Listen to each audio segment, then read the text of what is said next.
Ondarroan jokatu du Anaitasunak denboraldiko laugarren jardunaldia. Ondarroako talde sendo baten aurrean aurkitu dira. Nahiz eta ondarrotarrak 10 jokalarirekin geratu diren, azkoitiarrak ez dira izan partidua irabazteko gai. Usna egin dute eta etxetik kanpora behintzat puntu bat ekarri dute. Aurreko astean 2-8 irabazi zuen Anaitasunak etxean Turin taldearen aurka, eta orduko 11ako berbera errepikatzea erabaki zuen Loyola entrenatzaileak. Andoni, Azkoiti, Oian, Borja, Uria, Aaron, Unai, Arruabarrena, Inigo, Artetxe eta Iban Martinez.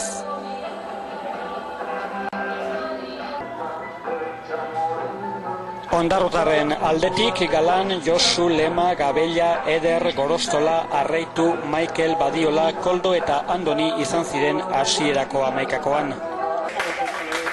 Anaitasuna bigarren ekipamenduarekin zelairatu zen, ikusten duzuen bezala kamiseta horia eta galtza beltzekin.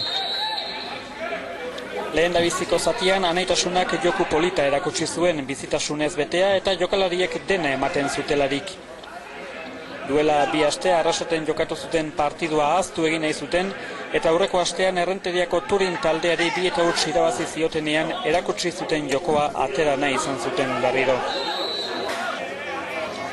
Ondarrutarrek ere talde sendoa dute ordea. Defentsa ondo zaindu behar dutela gogorarazi zioten azkoitiarrei. Leister hasi baitziren Andoni Aranbarriren atean arriskua sortzen.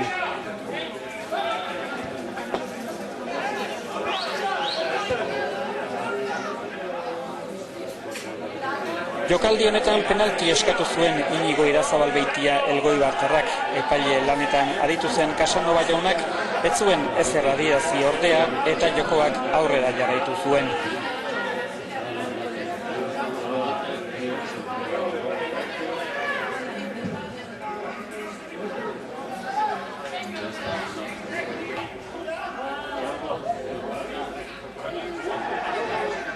Ondarroako jokalari batek eskuarekin ikutu zuen baloia jokaldi honetan, eta beraz Anaitasunaren aldeko falta izan zen.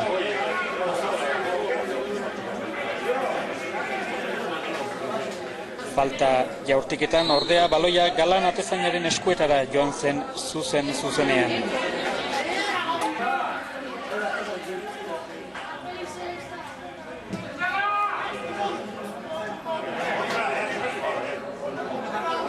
Ondarrotarrak hurbiltzen ziren tarteka Andoniren atera, baina azkoitiarrak ere aukera bat baino gehiago sortu zuten.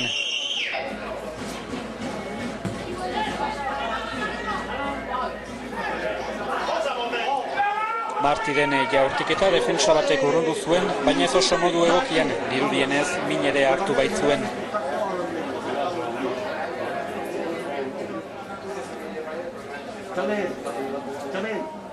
Lo que me quería preguntar. El 6, Guarzola. El chico de ese. Lehenengo zatian Anaitasuna sarriago hurbiltzen zen aurkako atera.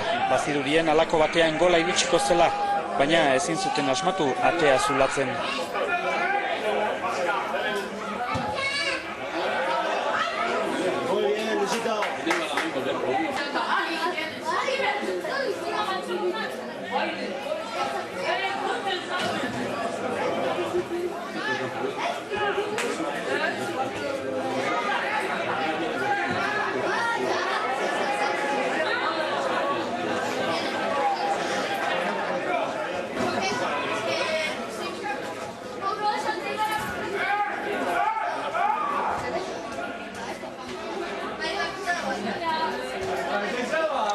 Jokaldi honetan falta egiten du aurrerako 6 zenbakiak Mikel Gorostolak.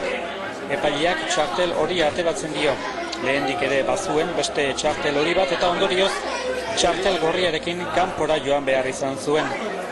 Beraz, 10 jokalarirekin geratzen ziren ondarrotarrak.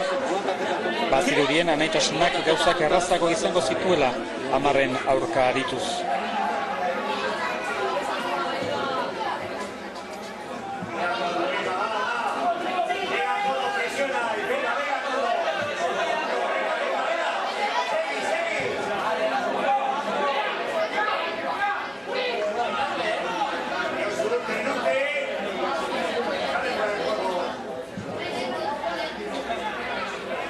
Ondarrutarren atean erasoan jarraitzen zuten, baina ezin zituzten jokaldiak gol batekin bukatu.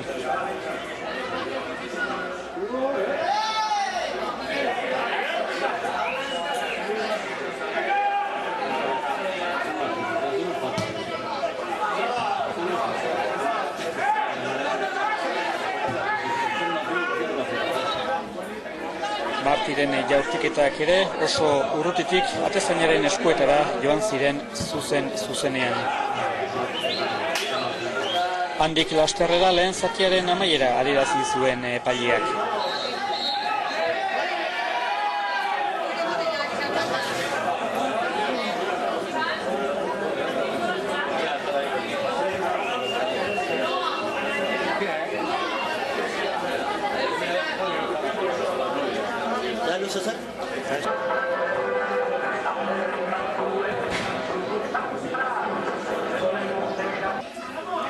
Bigarren zatian ondarrutarrak indartsu eta erasokor atera ziren, jokalari bat gutxiagorekin egon arren.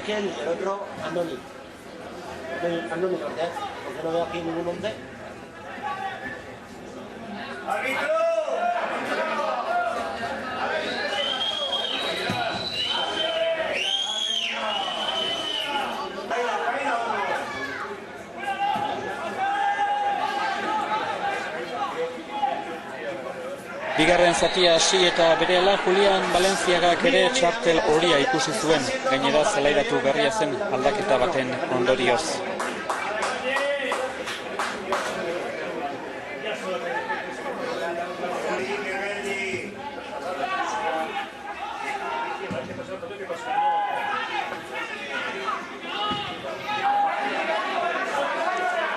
Aurrera taldekoak baloia bereganatu eta jokoa agintzen hasi ziren. Andoni Aranbarri atezainari lan eginaraziz, jaurtik eta arriskutsu honetan baloia urrundu ahal izateko.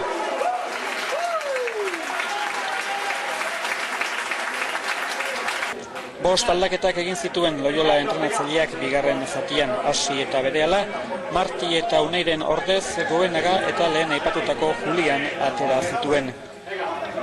Aitor Goenagak aukera eder askoak eragin zituen, aurreko astean ere, Turinen aurkako partiduan berak sartu zuelarik goletako bat.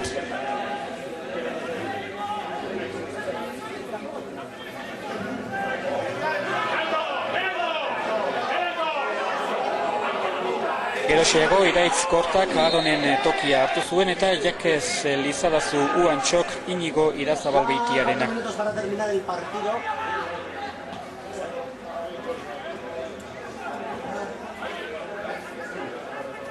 Bueno, al menos el Casanova, si se termina siendo no gana. Jakez berak ere eskura izan zuen gol egiteko aukera. Arauzko denbora betetzear zela, Oian Martinez Azpeitiarrak Ibon Larrar toma hori utzi zion lekua. Jokaldi honetan garbi ikusten da nola eusten dion Andoni Arruabarrenak ondarruko jokalariari eta honek ere txartel horia ikusi zuen. Azkenean, hainbeste aukera sortzeko gai izan ondoren, golik sartu ezin da geratu zen anaitasuna. Usnako berdinketarekin etxetik kanpora puntu bat behintzat urratu dute azkoitiarrek.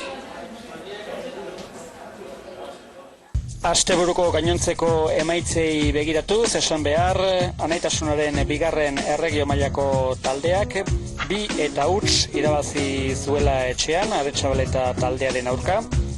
Ohorezko juvenilek ere irabazi egin zuten igande arratsaldean 5-1 Mondragon taldearen aurka.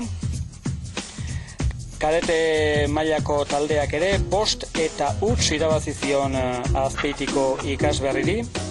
Infantilek galdu egin zuten ordea Eibarren 6-0.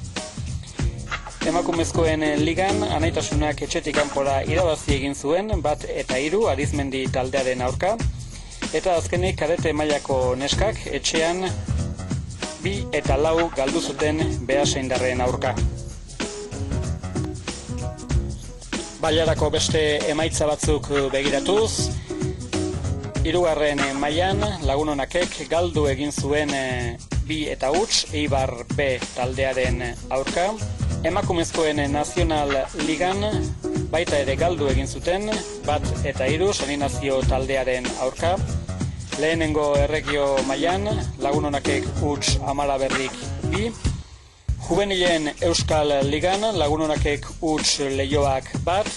Kadeteek irabazi egin zuten Lagunonakek 7, Idiazabalek 2. Eta infantilek ere galdu egin zuten Zumaiakok 4, Lagunonakek huts.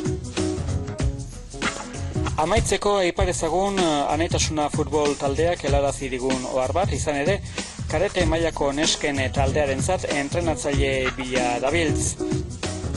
Orain arte, nesken talde nagusiaren entrenatzaileak berak, Juan Luis Ugaldek, entrenatzen zituen kadete mailako neskak ere, baina egokia izango litzateke talde honek bere entrenatzaile propioa izatea.